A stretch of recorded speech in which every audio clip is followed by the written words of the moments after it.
할렐루야.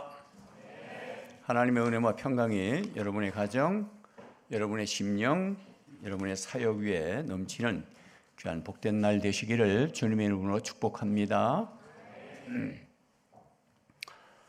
여러분 교회가 참 건강하고 좋은 교회인 것 같아요. 왜냐하면 주로 원로 목사님들을 초대하는 거 봐서.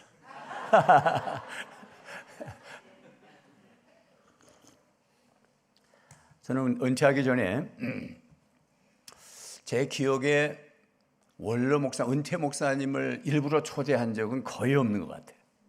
근데 제가 은퇴하고 나서는 날 왜 안 불러주지? 그리고 기다리고 있었어요. 참 못됐죠, 그러죠? 그런데 우리 세계로 선교회는 말대로 세계로로 흘러가는 그런 비전이 있어서 그런가 샘머리 앞에 일어서라. 잘 섬기는 교회, 건강한 교회인 것 같습니다. 너무 감사해요. 제가 책을 읽었는데 우종용 박사가 쓴 나는 나무처럼 살고 싶다. 나는 나무처럼 살고 싶다. 이런 책인데 그분이 아주 그냥 나무에 미쳐가지고 방황을 하다가 나무에 대한 전문 박사가 돼서 전국적으로 뭐 소나무가 죽어간다든지 나무가 죽을 때 가서 치료해서 살려내는 그런 박사님이시더라고요. 그 책을 썼는데 나무에 대해서 이제 특성을 얘기하고 그리고 우리에게 교훈을 남기고 이런 식으로 책을 썼더라고요. 그 중에 이런 말이 있었어요. 숙명과 운명이 무엇이 다른가 하면서 예를 들면서 뒤에서 돌이 날아오면 그것은 숙명이다. 그건 못 피한다. 그러나 앞에서 돌이 날아오면 피할 수 있다. 그것은 운명이다. 그래서 운명은 개척할 수 있다. 이런 얘기를 하면서 나무는 제가 여기 교회 근처에 산책한다고 조금 올라가니까 나무가 많이 있었어요. 그래서 이제 말씀도 묵상하면서 내가 걷는 이 길이 혹 굽어도는 수가 있어도 찬양도 하면서 그러면서 좀 묵상을 하는데 맞다. 그분 말씀이 맞다. 나무는 한번 숨겨지면 지가 못 옮겨요. 거기에 그냥 있는 거예요. 이게 숙명이죠. 그죠? 근데 운명은 뭐냐면 그 나무가 살아남기 위해서 하늘로 계속 뻗쳐 올라가는데 그건 왜냐 그러면 햇빛을 받고 싶어가지고. 그래서 그 큰 나무 밑에 작은 나무들은 햇빛 받는 게 얼마나 소망이겠어요. 그러니까 뭐 나뭇가지가 일렬로 쫙쫙 안 뻗었어요. 그냥 꾸불꾸불 그냥 햇빛 쪽으로 그만 여지없이 뻗어나가는 거죠. 그러면서 이제 그분이 하시는 말씀이 한 번 심겨지면 거기서 떠날 수 없지만 그게 숙명이지만 그러나 살아내는 것은 운명을 개척해 나간다. 그러니 우리 사람은 생각하고 말하고 행동하고 여행할 수 있고 움직이는데 왜 포기하냐? 그런 도전이었어요. 그래서 제가 여러분 오늘 말씀도 우리가 가는 길이 어둡게만 보여도 그랬잖아요. 이게 이제 내가 걷는 이 길은 하나님을 실수하지 않으신다는 그 가사에 나와 있는 말씀이고 그 노래 가사가 참 우리에게 맞다. 맞다. 참 맞다. 아무리 생각해도 맞다. 그 출애굽기를 보면서 그런 걸 느꼈고요. 그래서 여러분 우리가 가는 길이 어둡게만 보여도 절대 절망하지 않는 이유는 하나님이 실수하지 않으시는 하나님이 나의 하나님이시고 나의 삶의 현장에서 항상 내 곁에서 일하고 계심을 믿으셔야 돼요. 믿음대로 되는 거예요. 안 믿으면 나에게는 아무 역사가 일어나지 않아요. 그럼 슬퍼요. 믿으면 믿음대로 돼요. 놀라운 일들이 일어나요. 우리 청소년들도 많이 이게 보이고 2부 때도 뭐 보이더라고요. 이야, 제가 지난 주에는 저 경남의 본포, 제가 시골에 살아요. 은퇴하고 그냥 창녕으로 깊숙이 들어갔어요. 나는 교회 오지 않는다. 3년 안에 부르지 마시오. 그리고 떠났어요. 그리고 이제부터는 3년 지나서 절기 때마다 은한교회를 이제 설교를 갑니다. 추수감사 때 또 가긴 가야 되는데 어쨌든 창녕 깊숙한 곳에 가니까 이한희 목사가 여기 가까이 있다는 걸 알고 주일날 부르는 거예요. 왜냐하면 현장에 있을 때는 주일날 못 나가니까. 그래서 이제 본포라고 하는 포 그러면 바다나 강이 꼈겠죠. 본포제일교회 또 말씀 전했는데 세상에 찬양대에서 지휘자까지 7명, 반주자까지 8명이더라고. 이거 중고등학생들이 하는 거예요. 이 시골에 너무 귀하잖아요. 그래서 내가 너무 이뻐가지고 내려가서 설교 다 하고 나서 용돈을 줬어요. 얼마씩 줬냐면 그냥 적게 줬어. 한 사람에 5만 원씩. 그 막 줬어요. 근데 여기는 내가 보니까 안 되겠어. 5만 원씩 못 주겠어. 너무 많아. 그 다음에 부르면 다음에 부르시면 제 집회의 특색은 이제 은혜로 출발해서 사명으로 끝나거든. 그 사명 마지막이 뭐냐면 사람 살리자 이런 얘기인데, 그래서 살리는 거를 제가 이제 모범을 보이면서 그동안 집회를 다녔어요. 근데 어느 날 꾀가 조금 생기는 거예요.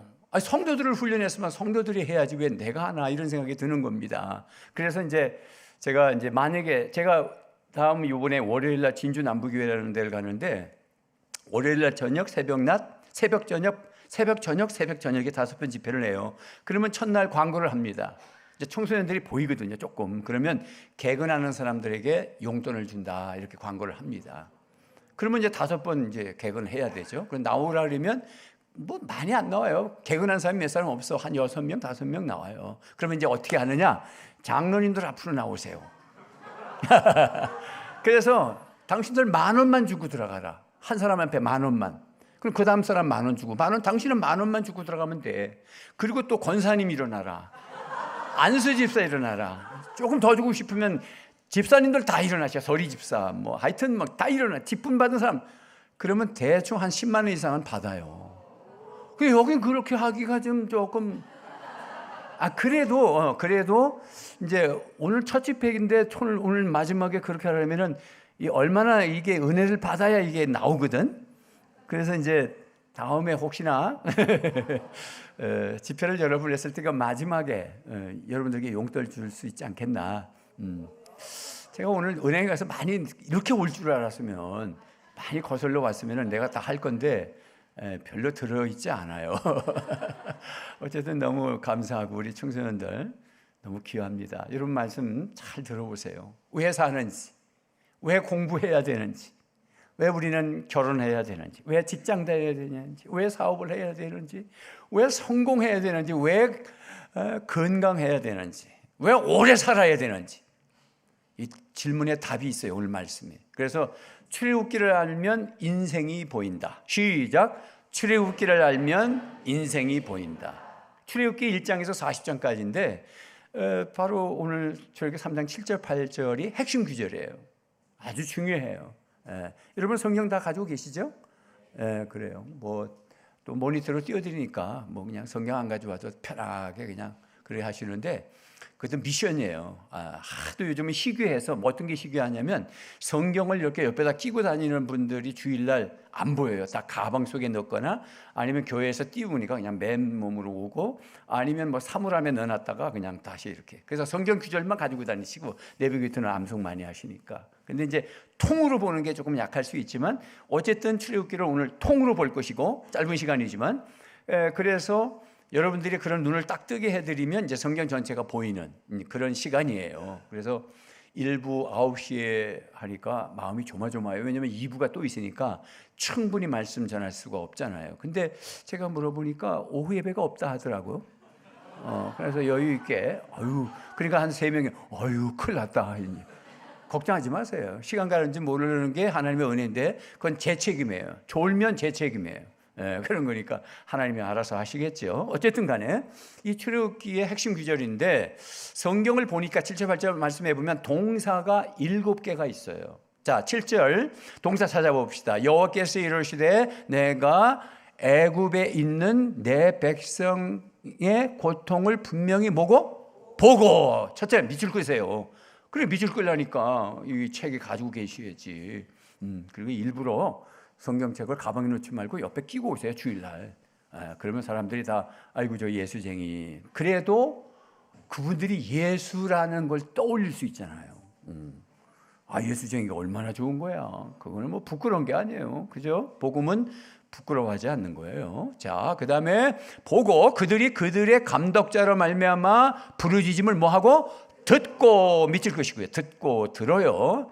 감독자로 말미암아 부르짖음을 들어. 감독자 때문에 애굽의 감독자들이 이제 히브리인들을 채찍을 가하면서 노동을 시키죠. 노예 생활하는 거예요. 그러니까 아프죠. 그러니까 부르짖죠. 근데 하나님이 뭐 하신다? 들으신다. 우리에게 적용하는 거예요. 우리가 아프고 부르짖으면 들으세요. 우리의 고통을 보시고. 자, 그 다음에 듣고 그 근심을 뭐하고? 알고. 그 근심을 알아요. 여러분 근심을 아신다고. 여러분 근심이 어떤 건지 알아요. 알고. 자, 히브리 말로 아는데, 요 아는 거는 니들이 오늘 기도하니까 그때 알았다가 아니라 하나님이 원래 처음부터 다 기억하고 계셔. 그래서 여러분들을 만세전에 선택했다고 그러잖아요. 그러니까 처음서부터 아시는 거예요. 그리고 고난이 왔잖아요. 이스라엘에게, 히브리인에게. 고난이 그냥 어쩌다 온 게 아니고 하나님이 배열하신 거예요. 하나님이 경영하시는 거예요. 여러분 창세기 44장에서 뭐 오시 전까지인가요? 이번에 하나님의 구속사 공부하잖아요. 하나님의 구속사, 구원의 역사죠.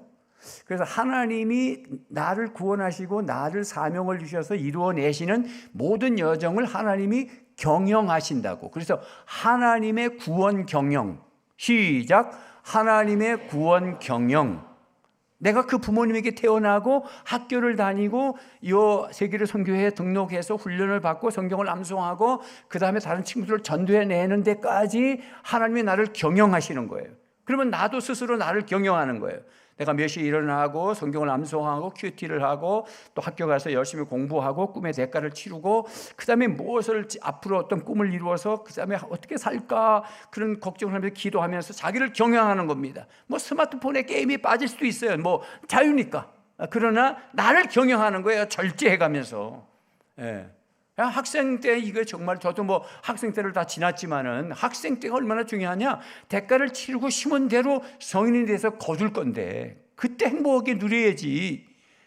아예 젊을 때 학교 다닐 때 그냥 건성건성 살면 누릴 시간에 못 누려. 아주 그냥 고달퍼. 어른이 돼도 어른 역할하면서 어른으로 사는 것도 지겨운데 왜 학생 때부터 어른으로 살려고 그래. 그렇잖아요. 어차피 어른 돼.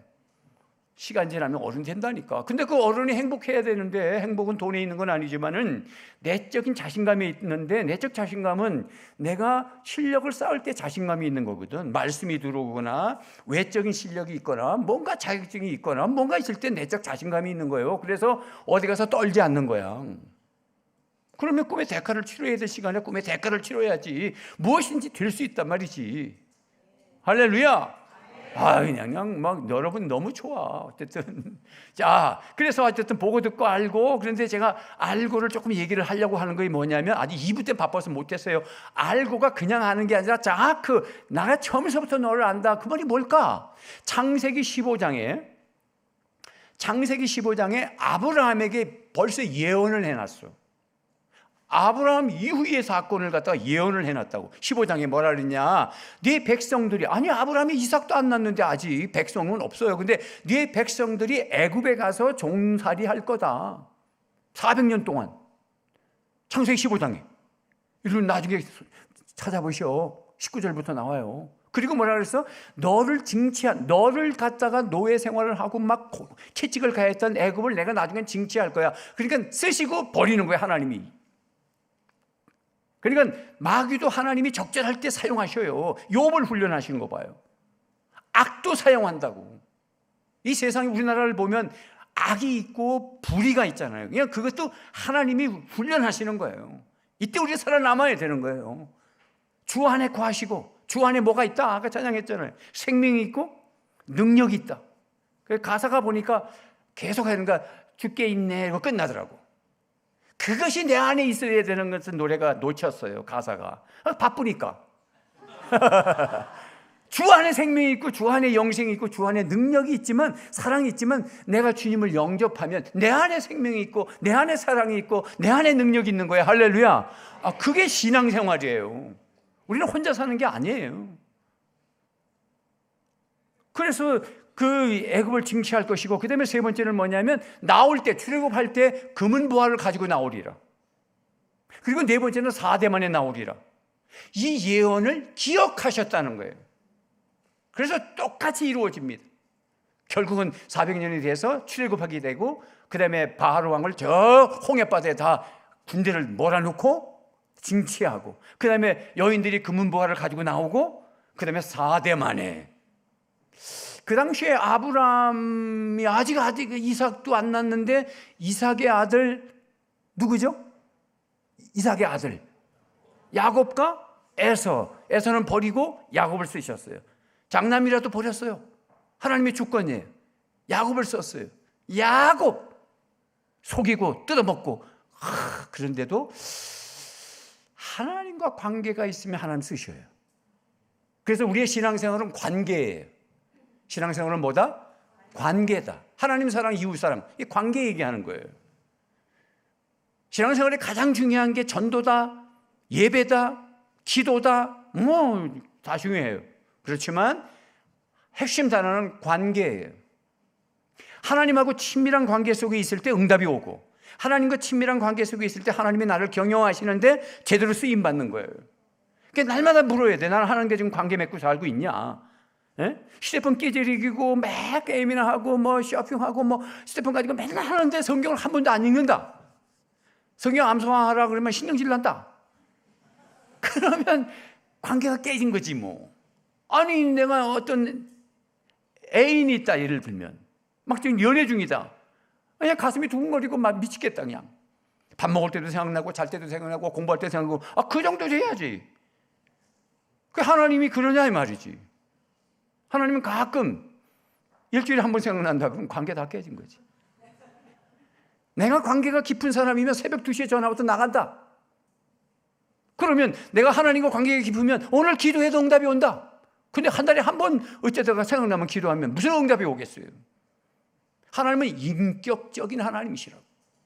믿습니까? 오늘 찬양 가사에도 보면 하나님 여호와, 나의 하나님 여호와, 그 이름을 찬양하세요. 여러분, 하나님은 엘로힘이에요. 전능하신 하나님, 은혜의 하나님이에요. 나를 창조하신 하나님, 나를 구속해내신 하나님. 근데 야훼, 여호와 하나님은 뭐냐면 언약의 하나님, 조건적인 하나님이에요. 하나님 여호와, 은혜가 먼저 왔고 하나님, 여호와는 조건이 있어요. 네가 그렇게 하면 내가 너한테 그렇게 줄 거야. 우리 신앙생활에는 여호와 그 이름을 찬양한다고 하는데 신앙생활은 놓쳐요. 뭐냐면 아가페 하나님, 즉 내가 아무 안 해도 늘 준다고 생각하시는 거예요. No. 내가 구원받고 내 죄 사함을 받고 내가 하나님의 의인이 되고 자녀가 되는 데까지는 하나님이에요. 그렇게 된 다음에는 야훼 하나님이에요. 너도 지켜야 된다. 이걸 놓치면 안 돼. 조건이 있어요. 그 무조건 사랑한다는 얘기만 너무 많이 하다 보니까 당신은 사랑받기 위해 태어난, 이 가사도 놓쳤어요. 사랑만 받는 거야. 사랑받았으면 헌신해야 돼요. 그래서 그 다음 또 어디서 무슨 찬양이더라? 응답 찬양이 있잖아. 사실은 같은 작곡가가 아닌데, 뭐죠? 그지? 또 하나의 사랑을 너한테 이제 사랑을 베풀어 주는 거야. 나가야죠. 그 백만송이라는 그 노래 있죠. 심수봉 집사가 부른 거. 그것도 잘 보면은 그 가사가 복음송이야. 백만송이를 피어나면 그 다음에 이제 사랑이 꽃피면 내가 그 나라로 가게 된다잖아요. 그래서 그 별나라에서 내가 왔다. 사랑에 꽃피기 위해서. 그래서 어느 날 나는 왜 이렇게 힘든가 그랬더니 그분을 알고 나니까 내가 사랑을 꽃필 수 있었겠구나. 난 그분이 안 계십니다. 그분이 메시아거든. 그게 가만히 보면 그게 러시아 노래인가 그렇다는데 작사를 제대로 하신 거예요. 그 노래 속에 우리가 지금 출애굽기를 알면 노랫말에서도 빼올 수 있어. 저 찬양은 여기서 멈췄구나. 그 다음에 헌신 찬양이 없네. 성경 구절도 보면 요거는 은혜를 얘기하는 거구나. 그 다음에 헌신이 없네. 보인다고. 난 그렇게 여러분 이 출애굽기를 공부하면서 보이시기를 바랍니다. 그래 알고. 그래서 4대 만에 이삭을 낳고 야곱과 에서, 야곱의 12아들. 사실은 누가 데리고 출애굽시키라고 하죠? 오늘 출애굽 3장에 누구가 지금 갑니까? 모세지. 모세는 어느 지파의 자손이에요? 레위 지파. 그러면 이제 모세가 드디어 4대 만에 가는 거라면 앞으로 추적해보면 모세의 아버지 이름 누구예요? 그리고 말이 없었더라. 좋아요, 괜찮아요. 그런 거 몰라도 괜찮아요. 아무 또 자기를 또 너무 실망시키지 마세요. 아므람. 맞아, 아므람. 아므람의 아버지는 고핫. 고핫의 아버지는 레위. 이제 4대야. 왜 그럴 수 있냐면 요셉이 애굽으로 팔려가서 총리가 된 다음에 부모님들이 오셔서 살다가 400년 흘렀거든. 그래서 4대만이라면 요셉과 같은 형제의 계열이 되죠. 요셉은 11번째 아들이고 야곱의, 레위는 3번째 아들이거든. 그러니까 레위, 고핫, 아므람, 모세 딱 4대만에 하나님은 약속을 이루신다. 믿습니까? 우리가 제일 겁나는 사람은 뭐냐면, 하나님이 보실 때 겁나는 사람이 뭐냐면, 하나님 약속하지 않으셨습니까? 그래서 큐티가 중요한 거예요. 매일 말씀을 붙잡고 하나님 이렇게 말씀하지 않으셨습니까? 라고 붙잡고 기도하시는 거예요. 그냥 무작위로 기도하는 게 아니라 말씀을 붙들고 기도한다는 게 그거예요. 하나님 보실 때 제일 겁나는 사람이에요. 하나님 오늘 이렇게 말씀하지 않으셨습니까? 그래서 성경을 읽으면서 하나님의 약속을 붙잡는 거지. 그래서 이제 매일 성경 같은 경우는 그 큐티하는 방법이 이제 하나님은 어떤 하나님이냐, 두 번째는 교훈이 뭐냐, 그래 교훈을 또 찾고 하잖아요. 하나님일 때 하나님은 약속의 하나님, 그런 걸 붙잡으면 놀라운 일들이 생길 거죠. 붙잡고 기도하니까. 자, 어쨌든 간에 알고, 그 다음엔 8절에 내가 뭐하고 내려가서, 따라합시다. 거기까지 보고 듣고 알고 건져내고 내려가서. 시작. 보고 듣고 알고 내려가서 건져내고, 내려가서, 그 다음에 뭐죠? 그들을 애굽인의 손에서 건져내고, 그들을 그 땅에서 인도하여. 그 다음에 아름답고 광대한 땅 적과 구름이 쭉 흘러가다가 마지막에 데려가려 하느라. 이게 1급 동사예요. 자, 밑줄 다 그으셨죠? 처음에는 안 외워지니까 보고 하셔도 돼요. 시작.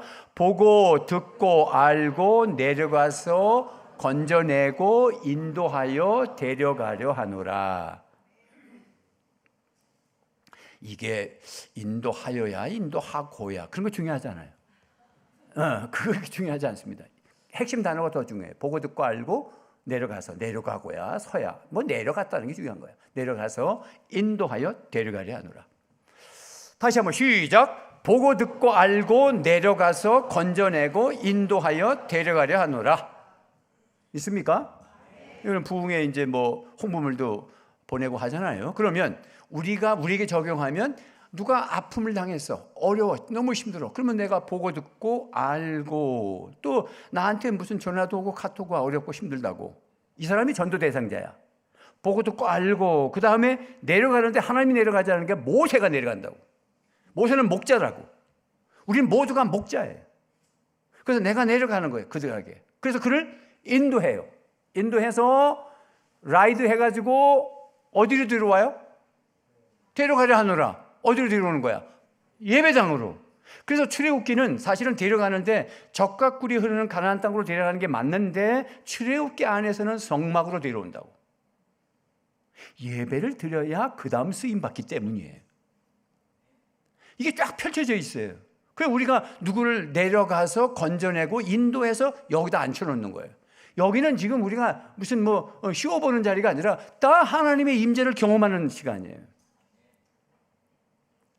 하나님은 내 곁에서 일하고 계신다. 시작. 하나님은 내 곁에서 일하고 계신다. 잊지 마세요. 헨리 블랙갑이라고 하는 고전이죠. 하나님을 경험하는 삶, 요단 출판사에서 나오는, 우리 가정교회에서는 아주 필독서이면서 아주 메인 상공부 교재입니다. 그냥 가정교회 제가 오카르 목사님 제자훈련을 한 20년에서 부산의 팀장까지 했는데 약점이 좀 있거든. 그래서 약점이 있으니까 제가 보완해야죠. 바나바 사역도 하고 전도 폭발도 하고 세일식으로도 하고, 약점이 있으니까 보완해요. 그런데 가정교회가 우리 고신 측에서 문제가 생겼는데, 부산 노예에서부터 문제가 생겨가지고 딱 보니까 문제가 아니라 내가 고민하는 게 여기 다 들어있네. 그래서 저는 미국에 가서 바로 세미나 1월 달에 받고 8월 달에 다시 연수 가서 한 달 공부하고, 그 다음에 10월부터 적용해버렸어. 그리고는 우리 교회에서 평신도 세미나 할 정도로 교회가 탄탄하게 연결어 갔어요. 그리고 제가 하나님을 경험하는 삶 공부 컨퍼런스가 봄과 가을에 있는데 한 번 할 때마다 700~800명의 목사들이 옵니다. 지금은 더 많이 와. 한 1,500명이라서 700명씩 두 번 나누어서 해. 그러니까 지난주에 한 주간 했고 그 앞주간에 한 주간. 지금 한국에 이렇게 컨퍼런스나 뭐 세미나 모이는 세미나 별로 없어요. 거기에서 제가 하나님을 경험하는 삶 공부 하경삼 줄여서 강사를 몇 년 했어요. 은퇴하니까 안 하는데 지난 컨퍼런스 때 저를 불렀어요. 두 분의 원로 목사를 이제 앞으로는 코칭하래. 하나님을 경험하는 삶. 나는 하나님을 경험하는 삶 그럴 때 무슨 성령 체험하는 건가 그렇게 생각했는데 아니더라고. 하나님은 내 곁에서 일하고 계십니다. 그리고 두 번째가 뭐냐면 하나님은 나와 사랑의 관계를 맺기를 원하십니다. 내가 원하는 게 아니라 하나님이 나를 사랑의 관계를 맺기를 원해서 그렇게 추구하신다는 거예요. 성경적으로. 그래서 초청하신다. 나를 당신에게로. 어떻게 일하시는 계시로 초청하신다. 근데 몰라. 그래서 네 번째가 뭐냐면 하나님의 음성을 들려주신다. 이렇게 설교를 통해서 기록된 말씀을 통해서 기도의 응답을 통해서 환경을 통해서 교회를 통해서. 교회는 이미 많은 프로그램을 통해서 하나님의 음성이 들리도록 구조적으로 되어 있다고. 그러면 나에게 어떤 생각이 되냐? 믿음의 갈등이 있어요. 헌신해야 되니까. 그 다음 단계입니다. 갈등해요. 갈등하다가 결론적으로 내가 조정을 하고 그 다음에 순종하면 하나님을 경험한다는 거예요. 순종할 때 경험합니다. 아무도 아멘 안 해. 한 두 사람 했어.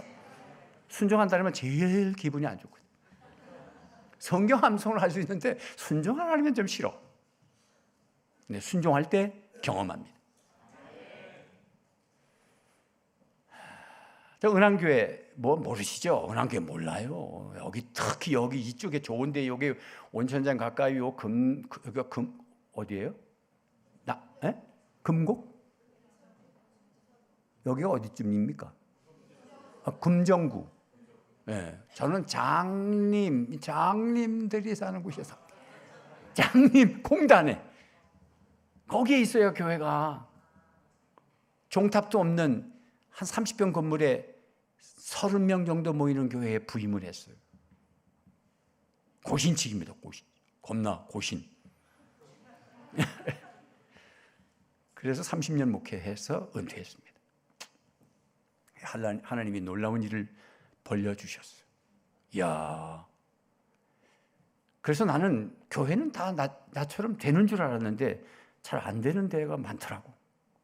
난 다 나처럼 되는 줄 알았어. 30명에서 300명에서 600명에서 900명에서 1000명 작게 나 그렇게 되는 줄 알았어. 하나님이 일하세요. 제가 고신적으로 했으면 부응 안 해요. 왜? 고신적으로 하는 주위의 교회들이 그대로 있으니까 아직. 그럼 고신적이 아닌 건 뭐냐? 성령운동, 기도운동, 말씀운동. 기도와 말씀이 같이 간다. 시작. 기도와 말씀이 같이 간다. 양노와 같은 거예요.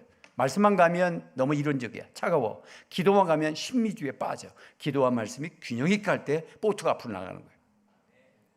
여러분들은 그렇게 균형 있게 가고 있어요?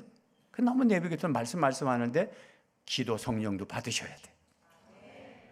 오늘 고신 목사님, 원로 목사님 와서 따분할 거 아니야? 걱정하지 마세요. 보세요. 말씀 풀어가는 거 보십시오. 자, 보십시다. 그래서 내려가서 건져내고 그 다음에 인도하여 데려간다. 그런데 여러분, 출애굽기 안에서 이 지금 보고 듣고 알고 내려가서 건져내고 인도하여 데려가느라. 시작. 보고 듣고 알고 내려가서 건져내고 인도하여 데려가려 하노라. 1장에서 40장까지가 출애굽기인데 보고 듣고 알고가 1장 2장에 해당돼요. 1장 2장을 살짝 보시면 이제 이스라엘 백성들이 큰 고통을 당하고 있어요. 고난을 당하고 있어요. 요셉이 죽고 나서 요셉을 알지 못하는 바로 왕이 등극한다. 이게 1장에 나와요. 그 말은 뭐냐면 요셉을 총리로 세웠던 바로 왕은 셈족이에요. 셈족. 함, 야벳, 셈족 아시죠? 셈족이에요. 그래서 그냥 역사적으로는 셈족이기 때문에 친화적이야. 히브리인들에게. 그래서 총리가 되는 거예요. 그렇지만 하나님 쪽에서 하나님이 경영하시는 거예요. 그런데 셈족 바로 왕이 죽고 함족 바로왕이 생김으로 이 백성들이 뭐야 이거. 앞에 셈족이 이게 너무 친화적으로 해가지고 이거 엉망진창이네. 그래서 노예를 부리는 거예요. 근데 숫자가 점점 많아지네. 그러면 셈족과 다시 결탁하여 나를 침범할까 염려되어 씨를 말리려고 하는 수작이 뭐였냐면 남자들에게 고통을 주는 거예요. 남자들에게 노역을 시키면 저녁에 오면 뻗어버리잖아요. 저는 어저께 장시간 여행도 하고 막 좀 피곤해가지고 그냥 침대에 누워서 잠깐 쉰다는데 잠이 들어버렸어. 그때가 한 9시 반쯤? 눈을 뜨면 불이 켜져 있는 거예요. 그래서 또 자고. 불을 뜨면 또 왜 불이 왜 켜져 있죠? 자고. 보니까 내가 불을 안 끄고 잤더라고. 그 12시 반에 일어나서 불을 끄고 다시 잤는데 아침에 6시까지 잤는데 얼마나 푹 잤는지 몰라. 피곤하면 자요. 그런데 히브리 남자들은 피곤해도 안 잤는가 봐. 그래가지고 이 숫자가 자꾸 늘어나는 거야. 그래서 두 번째가 뭐냐면 산파다. 십부라와 부하라는 산파를 통해서 아기 받을 때 남자하면 죽여라. 엎는 거지. 엎어버리는 거예요.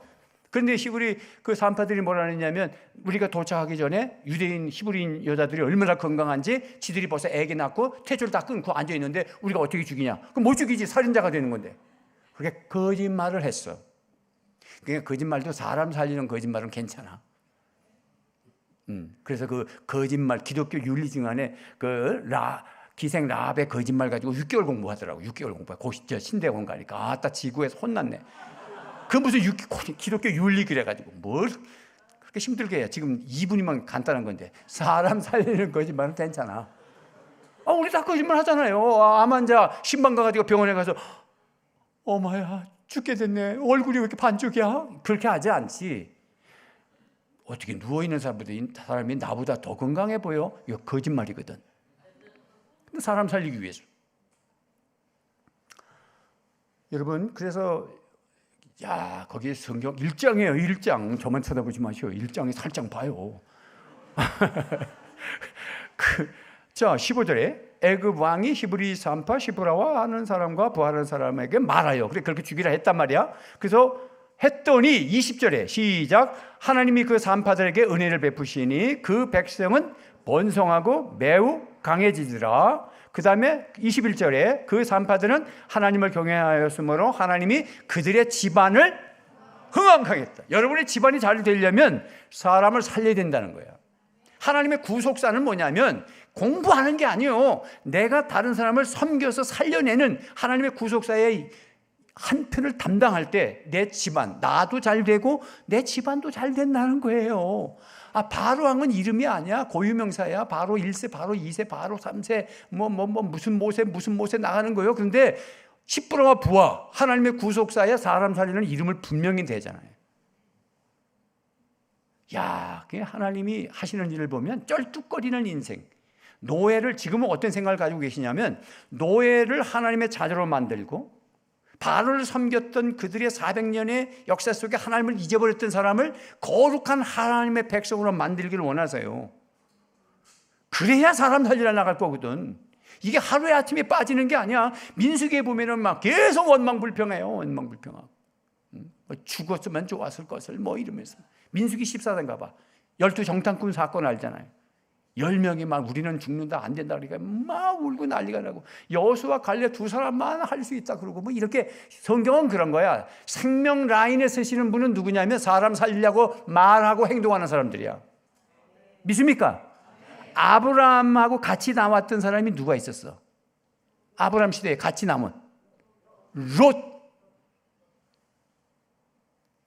롯은 막 그냥 소돔과 고모라 땅 그때 그 요단 그 물이 넘치는 그 에덴 동산과 같은 곳이 있더라. 그리고 글로 가잖아. 근데 아브라함은 혼자 서가지고 덜덜덜 떠는 하나님이 네가 밟는 땅을 너한테 다 줄 거야. 이게 생명 라인이거든. 자 이삭을 봐요. 아들 이삭. 이삭과 또 견주는 사람이 누구예요? 이게 2부 때는 안 나왔던 거야. 자 봐요. 이삭과 또 생명 라인에 이렇게 견줄 수 있는 이스마엘이잖아요. 하나님의 생명 라인은 어디로 흘러요? 이삭으로 흐르는 거야. 그러면 이삭의 아들 또 누가 있어? 야곱께서 생명 라인은 어디로 흘러? 야곱으로 흘러. 하나님의 구속사는 사람, 야곱의 품성이 어떻느냐, 네가 어느 집안이냐 아무 관계 없어요. 마태복음 1장 1절에 아브라함과 다윗에 있어서 예수 그리스도의 계보라. 예수님의 족보 속에 뭐야? 기생남, 모함 여자 룻, 시아버지하고 관계 맺었던 다말, 예수님을 탄생한 저 마리아 촌동네 여자 하나, 다 그렇게 쓰시는 거예요. 저의 고향은 어딘 줄 아십니까? 저 말씨를 보니까 어디 사람인 것 같아? 어쨌든 저 윗지방인 것 같지? 서울은 아니야. 서울이면 얼마나 좋겠어. 원래 고향은 경기도, 지금은 인천광역시지만 옛날 주소는 경기도 강화군 부르면 오두리 197번지 터진개야. 그땐 국민학교를 알려서 국민학교 6학년 때까지 살았어요. 그럼 13살까지지. 야, 국민학교 6학년 때까지 터진개 강화도 바다 가장자리에서 배고프게 살았어요. 앞에 바다 건너에 김포가 보이는. 그래서 아침에 대남 방송이 막 들려. 새벽이면 맑아가지고 남조선 괴뢰도단 이러면서 막 그걸 듣고 난 방공사상이 저절로 됐어. 김신조가 넘어오는 걸 막 뉴스로 라디오를 통해서 긴장하고 듣고 막. 그리고 김포 비행장에서, 지금은 김포 비행장이야. 거기에 제트기 2대가 딱 와가지고 김포 쪽에서 그냥 쌕쌕기가 쫙 내려가다 올라가게 전투 연습하는 거. 그게 어릴 적부터 보면서 북한에서 목침지대 지뢰를 갖다가 이게 묻어놨는데 그게 홍수가 나고 그러면 강물이 떠다니면서 바다 터진 게 앞바다로 흘러나가면 그냥 뭐 돼지도 흘러내려가고 뭐 수박도 흘러가고 막. 그러면 우리는 이제 장마가 끝나고 나면 바다 강자에 가서 막 주워가지고 장난하고. 그런데 나는 네 번째 아들 중에 마지막 네 번째 아들이고요. 제 여동생이 하나 있고. 근데 셋째 형이 박스 같은 걸 하나 건졌어. 그래서 내가 보니까 겁나게 생겼더라고. 형 이거 터지는 거 아니야? 근데 괜찮다고. 그 집에 가지고 와서 장난하다 터져 버렸어. 그게 목심질이에요. 나 죽을 뻔했어. 우리 셋째 형은 다치기만 했지 지금도 살아계셔.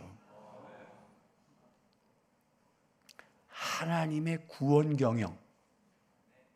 그래서 김포로, 큰 형이 김포에서 농약 장사를 했는데 저를 글로 전학을 시켰어. 저 온수리에 무슨 중학교에 그때 시험 쳤어요. 중학교도 그 합격한 합격 통지서 가지고 김포 양곡중학교 이렇게 얘기하면 나중에 또 인사하러 온다. 나 김포 살았어요. 그리고 또 인사. 어떤 사람은 강화도 살았다. 여러분 담임 목사님과 식사하고 나누다 보니까 인천 재물포고등학교 같은 학교의 후배야. 새까만 후배야. 자, 세상이 얼마나 좁은가 봐요. 그래서 김포에서 다니다가 인천으로 또 형님이 사업을 옮기는 바람에 인천으로 와서 인천에서 살았어. 하나님이 일하셔. 하나님이 놀라운 역사죠. 형제 4남 1녀 중에 목사로 만드신 거 봐. 우리 집안은 기독교 집안이 아니에요. 불교 집안이고. 우리 어머니 맨날 무당 굴러서 내가 그 터진개에서 보면은 잠자다 보면은 소경에 와서 경 읽고 경 읽고 그런 집안이었어. 골치 아파. 생명 라인. 하나님이 하시는 거예요. 여러분 놀라지 마세요. 여러분들 이미 생명 라인에 쓰신 거예요. 이건 아주 굉장히 중요해요. 보세요. 그러면 자 야곱에서 보면 야곱을 생명 라인. 그러면 야곱의 12아들 중에 누가 생명 부양자인가? 요셉이라고.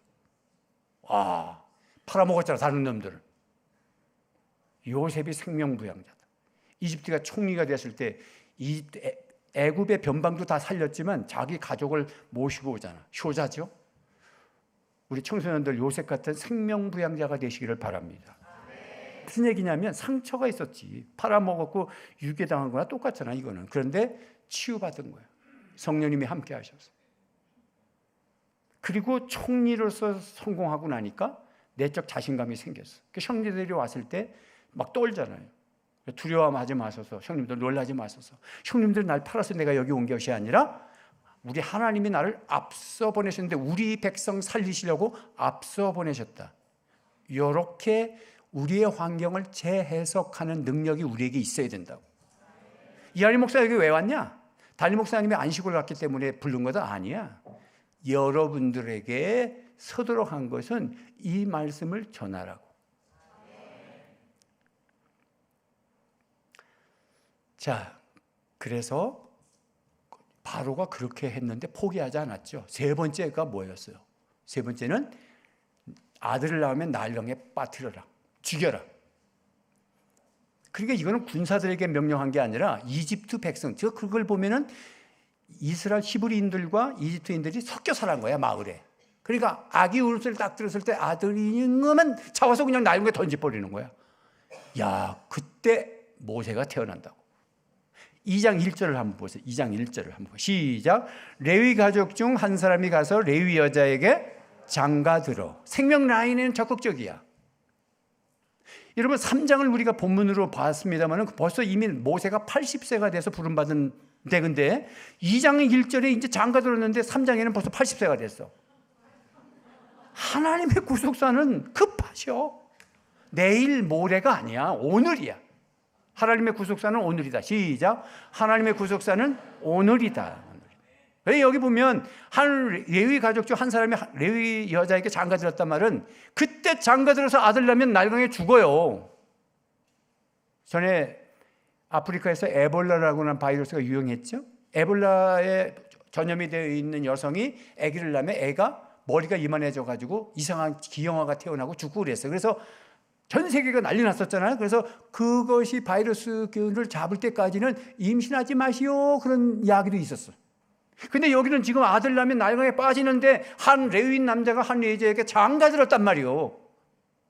즉 우리가 결혼하는 것은 해도 되고 안 해도 되는 것이 아니라 하나님의 구속사를 배우잖아요. 창세기에 지금. 그럼 결혼하셔야 돼. 우리 젊은이들이 있는데 여자 나이 24, 남자 나이 28은 다 결혼해야 돼.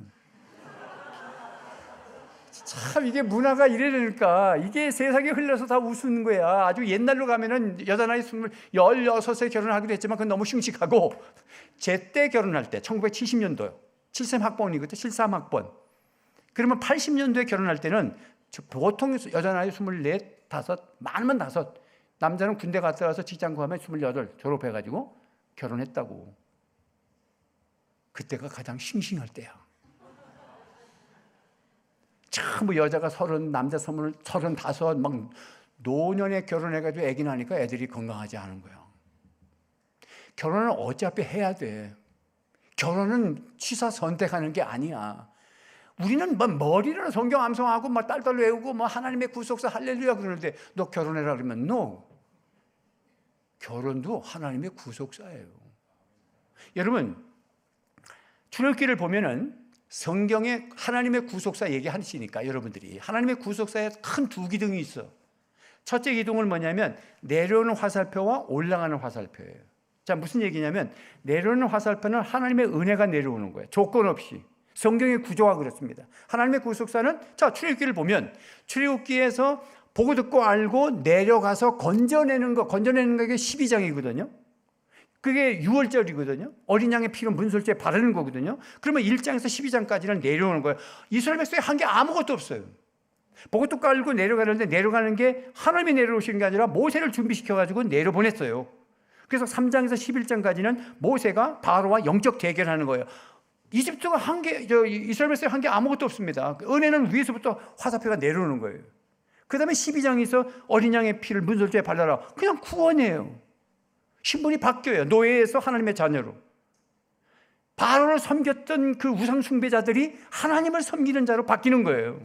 그것도 은혜예요. 내려오는 화살표예요. 근데 거기서 끝나는 게 아니라 그 다음에 인도하여가 13장에서 24장까지인데 홍해, 광야, 시내산으로 인도해요. 이때부터는 우리가 반응해야 돼요. 화살표가 위로 올라갑니다. 우리의 신앙생활은 위에서부터 내려오는 화살표만 있는 게 아니라는 걸 기억하세요. 아까 위에서부터 내려오는 화살표는 하나님의 엘로힘이고 위로 올라가는 것은 야훼예요. 잊지 마셔야 됩니다. 오늘 가도 되고 안 되고 되는 게 아니야. 예배는 반응하는 거예요. 그래서 출애굽기를 보니까 시내산까지 갔다가 그 다음에 25장에서 40장이 성막이고 예배거든. 19장에서 24장, 즉 다시 얘기하면 인도하는데 홍해, 광야, 시내산인데 홍해는 13장, 14장이에요. 그 다음에 광야는 15장에서 18장이고 그 다음에 시내산이 19장에서 24장이에요. 그럼 19장, 24장의 시내산은 말씀이거든요. 말씀이 들어가야 사람이 생각이 바뀌거든. 가치관이 바뀌고. 그 앞에는 말씀이 없었어요. 모세가 인도한 거예요.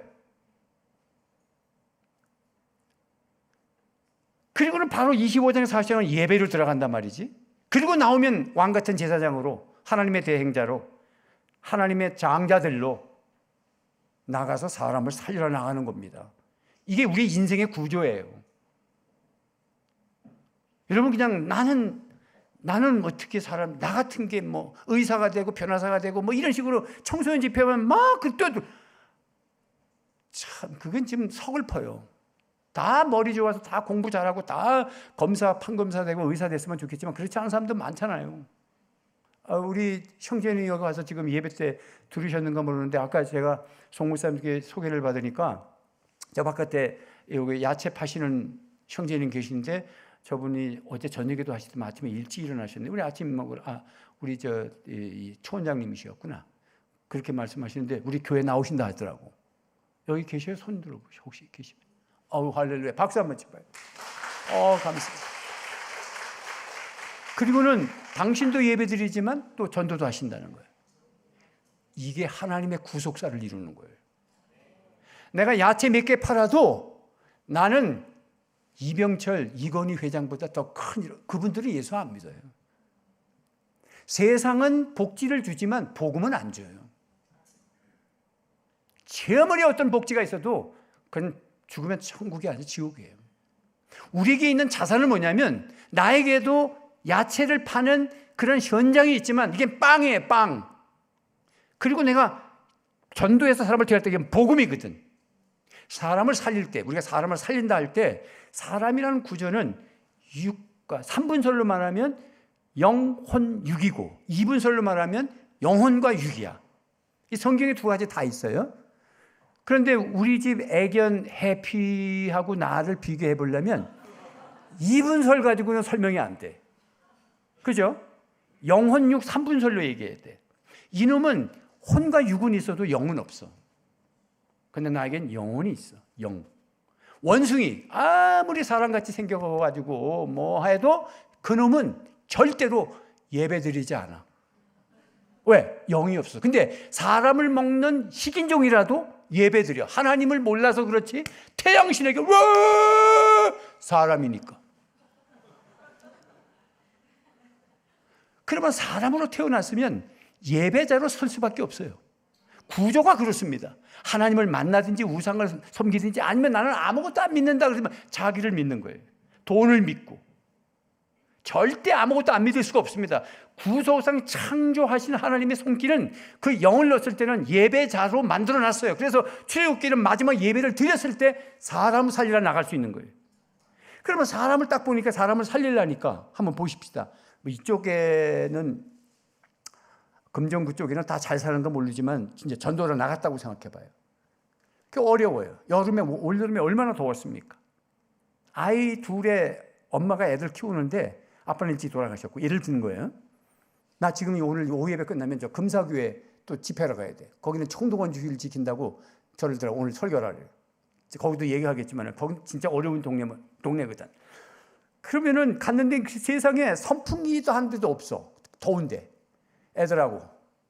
근데 우리 세계로 선교해서 왔어요. 교회 나오세요. 전도지. 그렇게 해야 됩니까? 선풍기 한 대 사줘야 됩니까? 대답은 잘해 하여튼. 선풍기 신일 엔진이 좋아. 신일. 신일 선풍기 내가 다시 또 딴 데로 간다. 조금 딴 데로 갑시다. 제가 어디 가냐면 창녕에 박진전원교회라고 하는 교인 한 명밖에 한 가정 3사람밖에 없는 곳에 등록해서 평신도 장로로 섬기고 있어. 있는 지 이제 한 달밖에 안 됐어. 그러면 거기에 필요한 게 뭐냐면 빵이거든. 빵. 그래서 제가 우선 필요한 거 여러 가지 말씀 나중에 또 나오면 말씀드리겠지만은 급하니까 지금 바빠 시간이. 그러니까 주방에서 이렇게 뭐 설거지 하는데 주방에 문 열어놔도 얼마나 에어컨도 없고. 그래서 내가 선풍기 하나 샀는데 신일 선풍기가 신일 엔진이 좋은데 35,000원이면 사더라고. 그럼 다시 그 집에 우리 목장에서 돈 10,000원씩만 거두면 조금 더 좋은 거 사줘야지. 이건 빵이야. 사람은 혼과 육이 있어서 그분들이 필요한 니드가 있잖아. 그러면 그걸 채워주는데 영은 다른 거는 못 채워. 복음이라고. 그래서 우리가 사람을 살리려 나가는 현장을 뭐냐면 항상 빵과 복음이 있어야 돼. 시작. 빵과 복음이 있어야 된다. 그럼 우리 학생들이 있어서 내가 지금 설교방에 글고 가는 거야. 2부 때는 말 안 했어. 바쁘기도 하고. 자, 그러면 학교에 가는 것은 뭐 하는 거냐? 빵 만들러 가는 거지. 학교에 가는 건 복음을 만들러 가는 게 아니라 복음은 하나님의 아들 예수 그리스도가 복음이야. 영원하신 복음이며 그거는 없어지지도 않은 것이며 그는 과거와 현재 미래에도 동일한 복음이시에요. 할렐루야. 그건 변함이 없어. 근데 중요한 건 뭐냐면 빵이 모자라는 거야 항상. 그래서 헌금하시는 거예요. 헌금은 빵을 만들기 위한 거야. 그러면 헌금이 어디서 나와? 직장은. 그래서 직장은 빵을 만들러 가는 거야. 그러면 다 대학 나오고 다 의사 파는 거 아니야. 아까 내가 우리 형제님이 조그만 야채를 팔아도 빵을 만들어서 하나님 앞에 헌신하고 거기서 또 친절을 베풀어서 전도를 하고 빵과 복음으로 사람을 살리는 거야. 시작. 빵과 복음으로 사람을 살리는 것이다. 요셉이 그냥 총리로서만 있었다? 아니야. 빵이 있었지. 아시죠? 창고를 지어서 풍년 때 걷어들이고 나중에 사람 살리잖아요. 어디 성경 구조를 다 봐도 하나님의 구속사는 위에서부터 내려오는 화살표와 내가 반응하는 위로 올라가는 화살표가 있지만 두 번째 또 큰 기둥이 뭐냐면 sonship과 kingship이야. 시작. sonship, kingship. ship은 리더십이잖아요. son은 아들이에요. 예수. 즉 창세기 1장 29절에 생육하고 번성하라. 땅에 충만하라. 이건 sonship이에요. 이스라엘 백성의 충만함. 영적 이스라엘 백성이 하나님의 백성의 충만함이 그냥 생기는 겁니까? 가서 사람을 살려야지. 빵과 복으로 사람 살려서 데려올 때 충만한 하나님의 코이노니아와 이 교회 공동체가 부흥하는 거예요. 이게 sonship입니다. 충만하라. 그 다음에 뭐죠? 이 땅을 정복하고 다스리라. 킹십이에요. 우리에게 통치권을 주셨어요. 오직 사도행전 1장 8절 오직 성령이 너희에게 임하시면 너희가 권능을 받고 증인된다 라는 것은 단순한 전도자가 아니에요. 통치권을 우리에게 위임하신 거예요. 우리가 그분의 통치권, 찬양 가사에 들은 왕이신 왕 안으로 들어가 버리면 그분의 생명이 나에게 있고 그분의 권세가 나한테 있으면서 통치권이 나에게 주어져요. 그래서 왕 같은 제사장이 되는 거예요. 제사장 얘기는 많이 하는데 왕 얘기를 안 해요. 왕은 통치권이 있는 거예요. 누구에게? 우리 초원장 무슨 목자들에게만? 아니야. 우리 모두에게. 우리 형제님에게. 당신은 야채 파시면서도 통치권을 가지고 계신 거예요. 등산 올라갔다 내려갔다는 사람들에게 통치권을 가지고 선포하신다고. 그게 행복이에요. 저분은 행복하세요. 내가 보니까 행복한 것 같아. 어제 봤거든. 너무 행복하신 것 같아. 아침에도 또 열고 싶고. 지금도 설교가 빨리 끝내야 장사를 내려가실 건데 지금.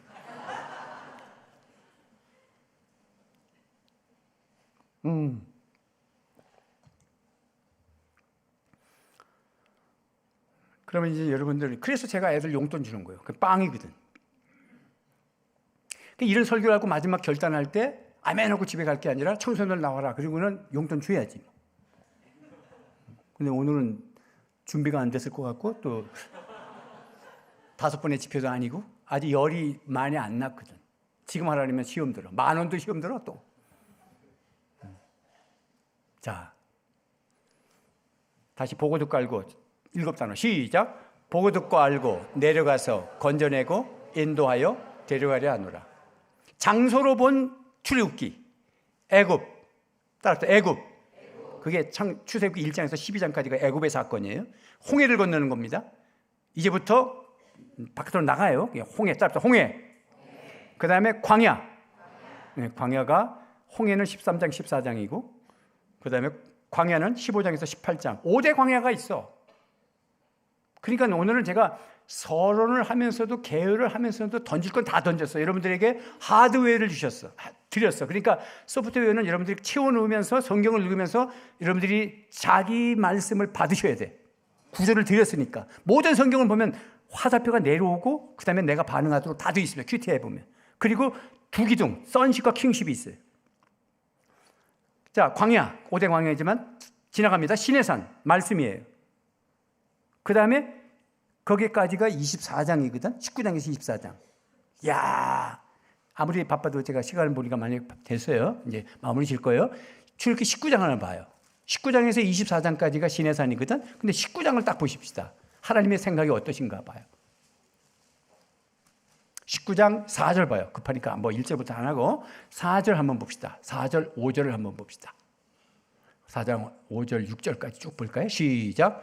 내가 애굽 사람에게 어떻게 행하였음과 내가 어떻게 독수리 날개로 너희를 업어 내게로 인도하였을지 너희가 보았느니라. 세계가 다 내게 속하였나니 너희가 내 말을 잘 듣고 내 언약을 지키면 너희는 모든 민족 중에서 내 소유가 되겠고 너희가 내게 대하여 제사장 나라가 되며 거룩한 백성이 되리라.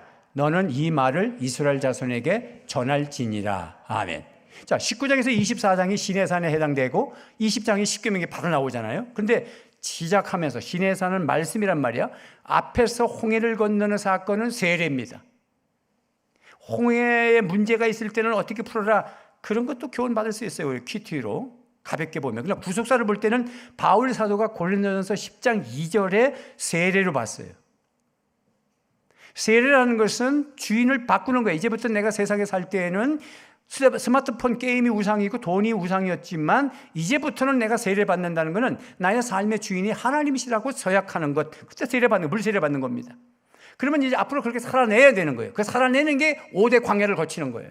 여러분들이 지금 광야를 만났다는 것은 자기를 비우라는 거예요. 그리고 절대로 우연이 아닙니다. 하나님이 다 경영하시는 거라고 그랬어요. 이스라엘 백성의 고난이 우연히 온 게 아니라 하나님이 배열하신 거예요.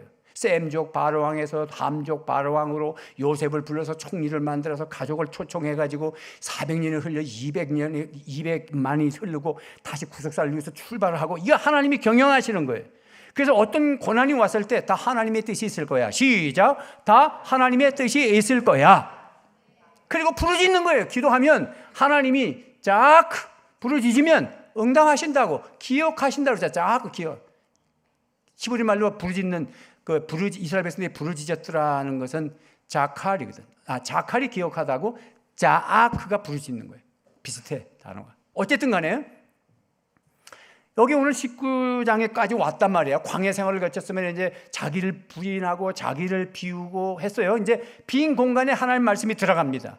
말씀이 이제 들어가는데 딱 보니까 꼭 베드로전서 2장 9절에 왕 같은 제사장 얘기하는 거하고 비슷해. 그런데 거기에 9절 말씀이 뭐냐면 세계가 다 내게 속하였나니 이랬다고. 세계의 성교회가 이름을 참 잘 지었어. 하나님의 비전은 벌써 출애굽기에 뭐라 그러냐면 세계가 다 나한테 새겼다. 이 세계를 정복해야 되는데 내가 너희들을 제사장 나라로 삼을 거야. 아직 출애굽기에 민수기 신명기 여호수아도 안 갔는데 지금 노예 근성도 안 빠졌는데 비전을 주신 거예요. 여러분들이 아직 미숙하지만 우리의 비전은 뭐냐면 세계가 나에게 주어졌고 나는 제사장 나라가 되는 것이다. 왜 제사장이 된다고 하지 않고 제사장 나라라고 그래? 나라는 통치권을 말하는 거야. 킹십을 말하는 거야. 너에게 내가 통치권을 준다는 거예요. 내가 너를 통치권 위임할 테니까 너는 제사장 나라로서 사람을 살려라 이 말이에요. 세계가 다 나한테 속했다. 그 조건적이죠. 야훼 하나님이야. 그렇게 하면 그러잖아요. 딱. 그리고 20장에 십계명이 준다고. 십계명의 정신은 하나님 사랑, 이웃 사랑이잖아요. 하나님을 존중하고 예배하고 그리고 사람을 존경하고 선하게 대우하고 사람을 살릴 대상으로 보는 거예요. 미움의 대상이 아니라 쳐내는 대상이 아니라 말은 잘한다. 이한희 목사도. 목회하다 보면 미운 사람도 있어. 스트레스 받아가지고 저도 암 걸려가지고 조기 은퇴했어. 말은 잘하지만 그러나 여러분들보다 위대해서 목사가 되는 게 아니고 여러분들보다는 더 자기를 죽이고 용서하고 눈물 흘려 기도하고 그래도 찾아가 보고 그게 목사가 하는 거야. 대단해서가 아니라. 우리에게 그런 비전이 있어. 그리고는 말씀으로 written word야. 십계명을 주시고 그 다음에 25장에서 40장까지가 성막이에요. 성막문, 번제단, 물두멍, 성소로 들어가면 오른쪽 떡상, 자춘대, 금등대, 가운데 분향단, 지성소로 들어가면 법궤, 법궤 안에 세 가지 성물, 아론의 쌍난 지팡이, 만나를 담은 금항아리, 십계명 두 돌짝반. 뚜껑을 덮은 곳이 속죄소야. 대제사장이 1년에 한 번씩 속죄의 피를 뿌려. 그런데 예수님이 십자가 지실 때 휘장이 열려서 우리가 들어간다고. 이렇게 여러분 오셨잖아. 할렐루야. 지금 이 시간은 하나님을 경험하는 시간이야. 그때는 자, 시내산에서는 기록된 말씀을 주시지만 25장에서 40장의 성막은 기록된 말씀이 아니라 하나님의 임재를 직접 경험하고 말씀하시는 스피킹 월드예요. 말씀하시는 하나님이에요. 지금도 레마로 이 말씀을 들으셔야 돼요. 믿습니까? 은혜 받아야 뛰어나갈 수 있어. 은혜 받아야 헌신할 수 있어. 하나님의 두 기둥, 은혜 받은 내려오는 화살표, 위로 가는 화살표. 하나님의 구속사의 두 기둥, 선십과 킹십이. 왕 같은 제사장 이전에 우리는 하나님의 백성이고 그의 소유된 백성이고 그의 하나님의 자녀고, 이게 은혜를 얘기하는 거예요. 그래서 아름다운 덕을 선포하는, 베드로전서 2장 9절에 보면 이제 위로 오는 화살표예요. 빵과 몸으로 사람 살리는 인생 되시기를 주님의 이름으로 축원합니다. 기도하겠습니다. 우리 한 1분이라도 통성으로 은혜 받은 대로 기도 제목을 바꿔서 한번 쭉 외치고 한번 기도하겠습니다. 주여, 우리 아버지 하나님 감사합니다. 감사합니다. 귀한 말씀 주셔서 감사합니다. 위로부터 내려오는 화살표, 위로 올라가는 화살표, 하나님의 구속사의 두 기둥을 안고 살겠습니다. 아버지 하나님, 선식과 킹십을 갖겠습니다. 하나님, 나의 나됨은 주님 안에 거할 때, 말씀 안에 거할 때 하나님의 능력이 오는 것이고 생명이 오는 것이고, 내가 왜 사는지 알겠사옵니다. 하나님, 빵과 복으로 사람 살리는 인생이 되기를 원합니다. 생명 라인에 서게 하여 주시옵소서. 나의 삶은 날마다 점검하면서 사망의 라인에 들어가지 않고 하나님의 구속사의 두 기둥 속에 들어가서 선식과 킹십을 가지고 사람을 섬기고 살려내게 하여 주시옵소서. 할렐루야. 주의 영광 받으시옵소서.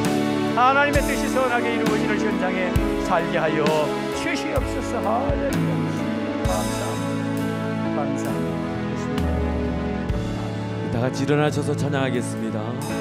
내가 걷는 이 길이 굽어도는 수가 있어도 내 심장이 울렁이고 가슴 아파도 내 마음 속으로 여전히 기뻐하는 까닭을 하나님은 실수하지 않으심일세. 내가 세운 계획이 빗나갈지 모르며 나의 희망 덧없이 쓰러질 수 있지만 나 여전히 인도하시는 주님을 신뢰하는 까닭을 주께서 내가 가야 할 길을 잘 아심일세.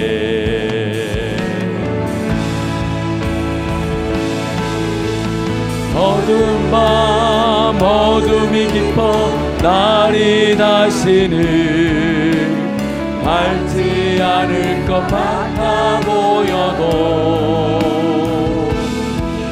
내 신앙 부여잡고 주님께 모든 것 맡기니 하나님을 내가 믿음일세. 지금은 내가 볼 수 없는 건 너무 많아서 너무 멀리 가물가물 버릉거려도 운명이 오라 나 두려워 아니하니 만사를 주님께 내어 맡기리. 차츰차츰 안개는 거치고 하나님 지으신 그 빛이 뚜렷이 보이리라. 가는 길이 온통 어둡게만 보여도 하나님은 진수하지. 어두운 밤 어둠이 깊어, 어두운 밤 어둠이 깊어 날이 다시는 밝지 않을 것 같아 보여도 내 신앙 부여잡고 주님께 모든 것 맡기리니 하나님을 내가 믿음일세. 지금은 내가 볼 수 없는 것 너무 많아서 너무 멀리 가물가물 어른거려도 분명히 오라. 나 두려워 아니하니 만사를 주님께 내어 맡기리. 차츰차츰 안개는 걷히고 하나님 지으신 빛이 뚜렷이 보이리라. 가는 길이 온통 어둡게만 보여도 하나님을 실수하지 않으세 하네. 아멘. 우리 아버지 하나님 감사합니다. 귀한 예물 올려드렸습니다. 이 예물이, 이 재물이 흘러갈 때 복음도 함께 흘러가서 사람을 살려내는 도구가 되도록 역사하여 주시옵소서.